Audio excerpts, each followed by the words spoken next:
A Study in Magic by Books of Change. Chapter 11. Pride and Impertinence. The evening Potter was taken to St. Mungo's after a severe asthma attack, and 3 Hufflepuffs and Potter's 2 lackeys reported someone had destroyed Potter's phone. Malfoy, Crabbe, and Goyle, the latter 2, insisted. Severus found himself needing to go visit Watson. Much to his consternation, McGonagall insisted on joining. "I don't see why this is necessary," said Severus stiffly. McGonagall glared at him. "A student of my house has suffered such a severe asthma attack that he had to be taken to St. Mungo's. Not only that, someone destroyed a cherished possession of his. It's my duty to inform his parents." "I'm merely offering to do the informing since I have an appointment with the parents in question," Severus said.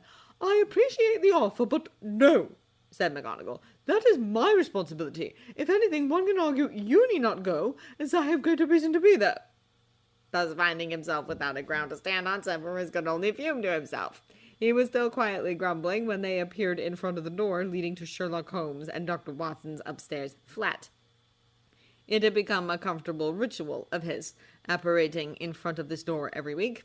Severus would knock, wait for a second, and then enter. Watson would be at the other end of the sitting room, seated behind the table, reading a book or typing away at the laptop. Watson would look up, smile a bit, and let out a soft, "Hello, Snape." Despite the pain and suffering that followed, it wasn't every day Severus was allowed to be himself and not get told off for it, as it was in 2-1B. So he'd come to look forward to these weekly sessions. McGonagall's presence was like grit in a sensitive instrument, an impurity that marred a delicate balance, and Severus resented that McGonagall was present because she was suspicious of his motives, for good reasons, only made it worse. Severus knocked and opened the door per routine. The first thing Severus noticed was Watson's absence. The second thing he noticed was the stranger sitting on the leather chair. It was a man around his age, tall, thin, and angular, wearing an impeccable charcoal muggle suit sans tie, and a pearly dress shirt that looked obscenely tight. His mop of curly black hair was positively girlish in length, and his slanted blue-gray eyes were disconcerting in its colourlessness and penetrating quality.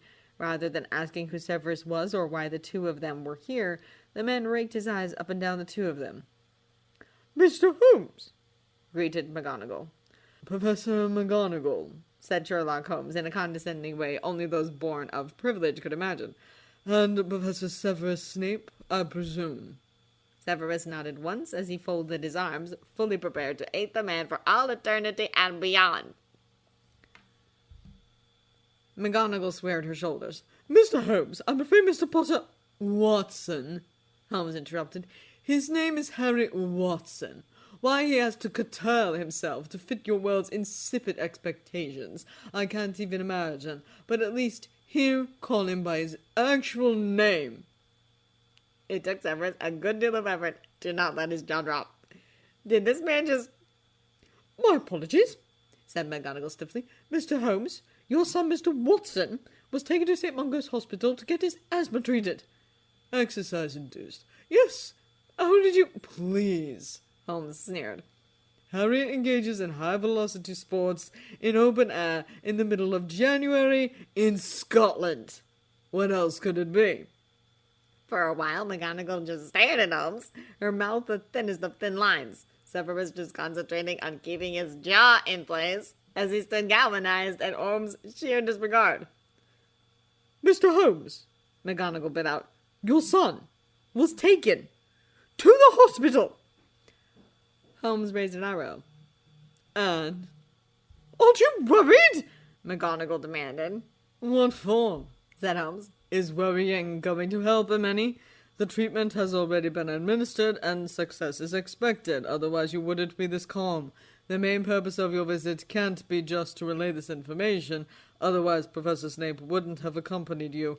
Professor Snape has his own purpose for this visit. He wouldn't be present if not, and he could have easily relayed the news for you, if that was all. Implication: you can't trust your colleague to do something, you have to do it yourself. So why are you here?" McGonagall fell into a moment of silent, open-mouthed outrage. Severus gave into temptation and just let his jaw drop. Of all the things he imagined of Sherlock Holmes, he didn't even hit close to reality. Before McGonagall could explode, Watson clambered up the stairs and entered the rooms. "Hey, Sherlock, what? Oh, hello," said Watson, looking Snape, McGonagall, and finally Holmes. "Okay, what's going on?" Having found a normal person to converse to, McGonagall relayed the latest news regarding Potter. Watson reacted with appropriate level of concern. "Is he going to be okay?" Watson asked. "Of course he's going to be fine. Why else are they here hours after the fact?" Holmes retorted. Watson gave Holmes a look that was part fond, part exasperated. "It's one of those empathy things, Sherlock." Holmes paused and appeared to seriously consider this, as it hadn't occurred to him before. "So, not good?" he asked. "Really not good, yeah," Watson answered. Holmes was quiet for exactly 1 second before moving on to Severus. "So what is your purpose of this visit? You must have a personal stake in hand, since you clearly resent Professor McGonagall's presence." This time Watson gave the ruinous look spouses gave to husbands when they were being spectacularly stupid, insensitive, or embarrassing. "Let him talk, Sherlock," said Watson, using a tone that brooked no protest. Holmes just rolled his eyes. "Ugh, dull." After the barrage of impertinence of the likes never seen before, Severus found himself applying courtesy to rebalance the universe. 3 students of my house developed pink blotches on their faces and skin. They are clueless as to how they got it from and refuse to speculate where and when it started. I have tried to remove the pink taint to no avail. Holmes abruptly sat upright. "Ah, so that's why you're here," he said, looking at McGonagall to something akin to approval. "They must have touched Harry's phone without his knowledge. The phone was rigged to spray a chemical reactant of my own invention on any unauthorized persons. The reactant reacts to skin and can't be removed through normal means." Severus feared as much. "The phone was destroyed." "The idiots must have actually tried to break into it then. The miniature explosives planted in the phone would have splattered the chemical reactant on everything within a 10-foot radius." That explained the splatter pattern on Draco's face. Severus had initially wondered if a paint bomb exploded on him at close range. "You put explosives inside your son's phone?" asked McGonagall incredulously. "He didn't put it," said Watson, jerking a thumb at Holmes's direction. "He came that way. Hazards of government-issued phones." "Oh," said McGonagall, taken aback and unsure how to respond to this. "Well, rest assured the students will be punished appropriately and ordered to replace the phone." "Good luck on that," Watson muttered. "It was custom-made. I don't even know how expensive it is." 35,000 quid, said Holmes promptly. "Yeah, so that's, 7,000 galleons?" said Watson. "Their parents are going to kill them." Lucius Malfoy certainly wasn't going to take it without a fight, thought Severus. Evidence notwithstanding, there was no way Lucius was going to replace a Muggle device, no matter how expensive, without legitimate proof, which, of course, would exclude anything Muggle. Holmes smirked at Severus. "Oh, I should mention, unless I alert the appropriate channels, the British government will trace the phone back to its last location. You don't want that to happen, now do you?" Severus did a bit of nonverbal legillements on Holmes to confirm his veiled threat. Immediately he was bowled over by thoughts of the most massive and exacting kind. A middle-aged man wearing a 3-piece suit and a supercilious smile, handing over the phone Potter carried everywhere to Watson, warning about the explosives, the biometrics verification and monitoring. A brief image of Severus's snake cufflinks, indication he was the head of Slytherin, the House of Cunning and Ambition, the bags under Severus's eyes, indicating late-night patrolling, stains on his teeth pointing to his coffee-drinking habits, fresh stains on his fingers showing he'd handled powdered moonstones and hellebore. Draught of peace? Potter talking about Draco and his bullying attempts, Draco at Madame Malkin's bragging about his pureblood status, all of this coagulating together. Snape was trying to gain leverage to his house, but currently failing in this instance due to McGonagall's presence. Draco a favored student, the Malfoys of vandalism, which Draco will not get out of, as Holmes was really speaking the truth regarding the phone. If Draco's father had any sense of self-preservation, he would fork over the funds, as wizards are surprisingly foolish and easy to find once one knows what to look for. Incongruous clothing, utter ignorance of technology, and with the entire population probably less than an average military regiment, one word to Mycroft and the entire magical population would find itself compromised for sure. Severus suppressed his instinctive gasp when he pulled away from Holmes's mind. The sheer magnitude of thoughts that passed through the man's head in the brief seconds was truly staggering. In fact, it was physically painful, as if he'd overindulged. Holmes regarded his expression keenly. Interesting, Holmes said, zeroing on Severus. Oh, that's clever. Severus carefully wiped his face clean of expression, though he was probably too late. He wondered briefly if Holmes realized he had extracted his thoughts, but refrained from using legitimacy again because now he knew Dumbledore was absolutely right. Holmes was a genius in a class of his own. Messing around with that mind would be the height of foolishness, especially when people in power knew about it. For now, he'll just have to assume Holmes at least suspected the existence of mind-reading spells and leave it at that. I shall keep that in mind when I inform the parents, said Severus formally. Holmes disregarded that. You're wasted as a teacher. Severus raised an eyebrow. It was flattering, certainly, to be acknowledged by a genius, but he was two minds on how to respond. Thank you, Severus said. Now, Mr. Holmes, do you have a chemical formula that can remove the stains? Of course, said Holmes. You can have it once the kids are hung up to dry, said Watson, flashing a close-mouthed grin. Snape tipped his metaphorical hat at them. He would have done the same thing. Very well. Now about Mr. Watson's phone. Harry hadn't felt as miserable in years. He had miserable days before. He had 9 miserable years living with the Dursleys, but it had been a while since he had a good reason to feel so miserable, so he was caught off guard and out of practice. First, Hermione told him someone destroyed his phone. Malfoy proved to be the culprit when he was caught literally pink-hand, thanks to the chemical explosives rigged to detonate if anyone tried to break it. But this and the fact Malfoy got detention and lost 50 points from Slytherin didn't change the fact he didn't have a phone anymore, and all the stored data was lost. The last made Harry feel like crying. Then Madame Pomfrey told him he had to take an indefinite break from Quidditch because of his EIA. Though the healers and St. Mungo's transfigured Harry's airways back to pre-asthma conditions, it didn't mean he stopped having the tendency to develop EIA. The only way to prevent it from happening again, Madame Pomfrey told him, was stop putting himself in situations where his airways would swell. This meant no more Quidditch until his freshly transfigured airways got used to the rest of his body and the weather warmed up a bit. Wood was so devastated by the news he started walking around like someone broke his soul in half. At least you can still play, Wood said disconsolately after he stopped howling at the injustice of it all. But only for an hour max. We're playing against Hufflepuff, so maybe we won't need more than an hour to win, but that's assuming you're in good condition by the time we play. Wood deteriorated into incoherent mutters. His other teammates were sympathetic, but without Quidditch practice to unite them, plus their rapidly diminishing chances of winning the Quidditch Cup, talking to them became extremely awkward. Harry felt guilty every time he saw the glum looks on their faces, and whenever a passing Slytherin said, "Thanks, Potter, we owe you." The third awful news came right at the heels of the first two. Professor McGonagall told Harry he wasn't allowed to have a smartphone anymore because the phone's camera and ability to send picture messages compromised the statute of secrecy too much. Harry tried to argue digital phones were no worse than wizard photos. In fact, wizard photos were worse, and that he never sent overtly magical photos, but Professor McGonagall stood firm. You can still write letters, she said. Tad slower, perhaps, but it does accomplish the job. But Harry didn't want to wait for days to receive correspondence, or not hearing John's voice for months. What about non-smartphones? Harry asked desperately. Older phones don't have cameras or videos. I could use that, can't I?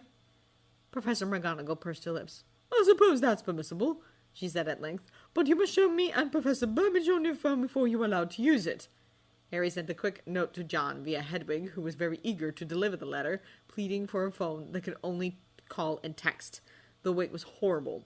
He felt restless and vulnerable without a phone in his pocket, and his inability to call to John during his free time felt like a constant stomach ache. And he suddenly had too much of it. Free time, that is. No wonder Sherlock reacted violently whenever he was bored. I'm not used to this, Harry muttered as he waited for Ron to finish copying his star chart. Oh, come on, you're not going to die because you don't have a phone for a few days, Hermione scolded. And weren't you complaining about never finding the time to go to the Charms Club? That was true, Harry conceded, but his current misery sapped his desire to do anything. He might have stopped trying to do his homework, too, if he didn't have Hermione to bully him into working. He supposed he could while away his time playing chess or exploding snap or gobstones or other wizard pastimes, but the lack of phone revealed something that left Harry rather hurt and reluctant to spend time with other people. Harry had been aware some of the older students with Muggle parents were only nice to him because he was famous and had a miraculously working phone. But far more people than he'd expected stopped talking to him once they realized he might not get a replacement phone and couldn't play Quidditch like he used to. It was a terrible feeling not knowing for sure if someone genuinely liked you or just pretending to be for their own purposes. At least he was sure of Ron and Hermione, who stood by him regardless, and the memory of Ernie, Justin, Hannah, and Terry coming to visit him at the hospital wing still warmed his heart. "True," said Harry, feeling better now that he remembered who his real friends were. "Let's go to the Charms Club tomorrow. We've been talking about that map long enough." Hermione jumped to her feet. She hadn't looked so excited since they got back the marks for their very first piece of homework. "Stay here," she said as she sprinted up the stairs to the girls' dormitories. Harry and Ron barely had time to exchange mystified looks before she was dashing back several enormous books in her arms. "I found these from the library weeks ago," she whispered excitedly. "There's a lot of books on making architectural blueprints, topography, and map making if you know where to find them." Harry stared at the tall stack of books Hermione dropped onto their table. Clearly, she'd been itching to start this project for a long time. Then Harry remembered something. He smirked and pulled out a book from his bag. "Harry!" Ron wailed. "Don't tell me you've started reading textbooks in bed too. That's indecent!" "I found this over Christmas," said Harry, laughing at Ron's horror. "The title was so funny, I had to check it out." He lifted up the book so Hermione and Ron could read the garish title, Star Wars, A Guide to Blending Science and Magic for Witches and Wizards. Hermione burst into giggles. "Oh," said Ron blandly, looking from Hermione to Harry. "Oh my goodness!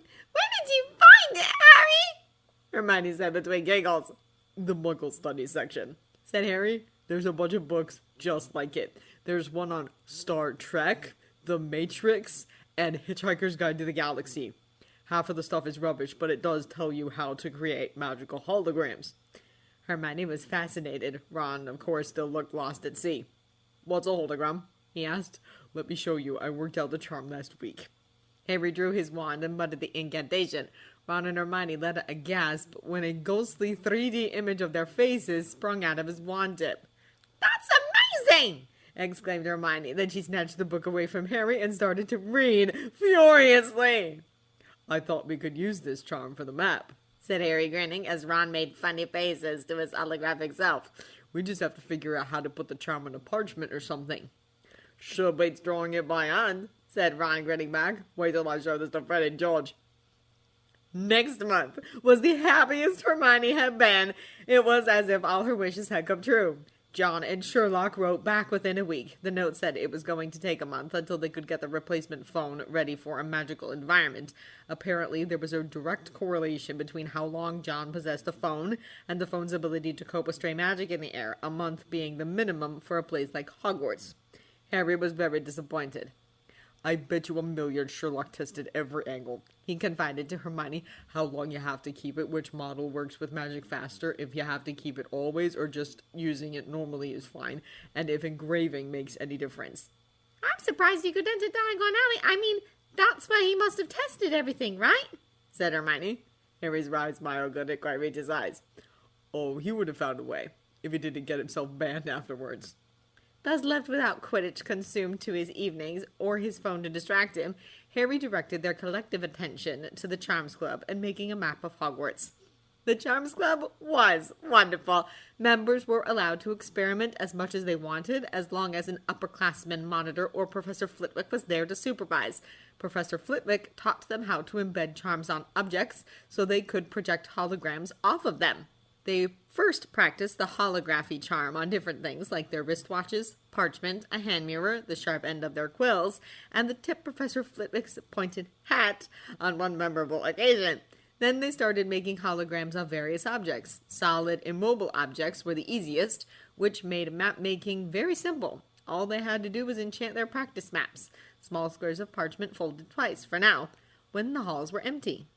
This is just like Star Wars. Harry said excitedly as a 50-to-1 scale holographic image of the third floor corridor materialized in midair when he unfolded his map. You'll tell me what Star Wars is before I die, right? Said Ron as he admired the image too. It's a Muggle film, said Harry. Come over this summer and we can all watch it together. From there, they moved on to enchanting the parchment squares so it could switch between the different stored images, change the point of view, and make labels appear on the images.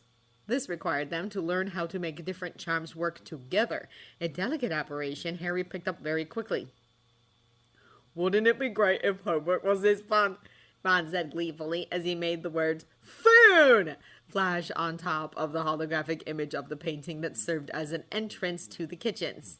I'd certainly pay more attention if I knew why I need to know how to make a pineapple dance across the table, said Harry as he made the map zoom in and out.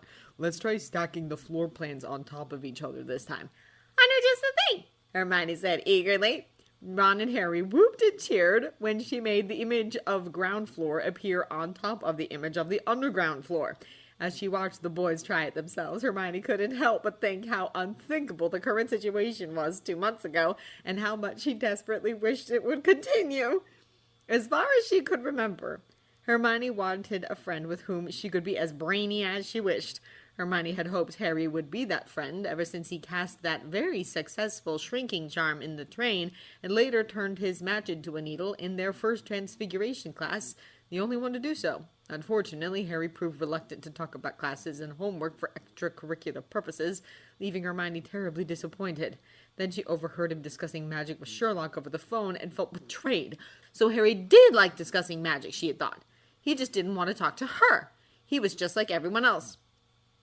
For by the time flying lessons started, all the other girls had paired off, leaving Hermione the odd one out.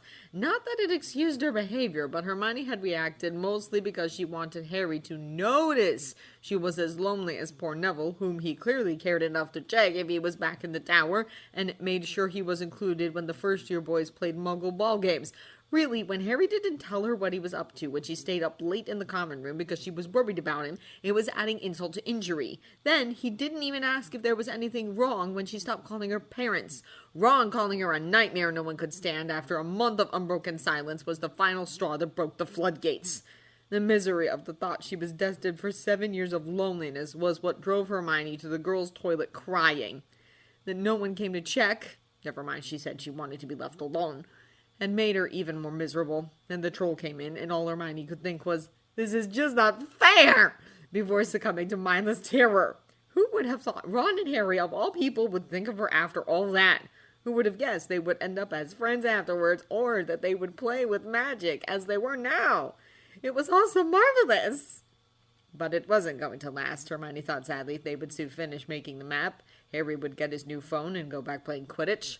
Then they would return to the days where she and Ron spent their time doing normal things while they waited for Harry to come back. Not that she hadn't been happy back then, but this past month had been bliss. Okay, now all we have to do is figure out how to make the map show your current location and give you directions, said Harry. Yeah, that'll only take us another 5 years, said Ron, only half jokingly. Or another 5 days, said Hermione, breaking out of her internal musings. Professor Flitwick said he teaches how to do the Pathfinder spell. It's adding it on top of all charms we've put so far. That's going to be tricky. Can't be as bad as storing multiple holograms, said Harry. And he looked up. Oh, that way. Hermione felt her heart sink a little when the snowy owl dropped a small package into Harry's lap. Harry thanked Hedwig first before eagerly tearing open the package. As expected, it contained a mobile phone, one of those old flip phones from years gone by. Stuck on the phone was a sticky note. You should have all the necessary data to find the culprit. Don't talk to me until you figure it out. Hint, put yourself in the thief's position. Sherlock.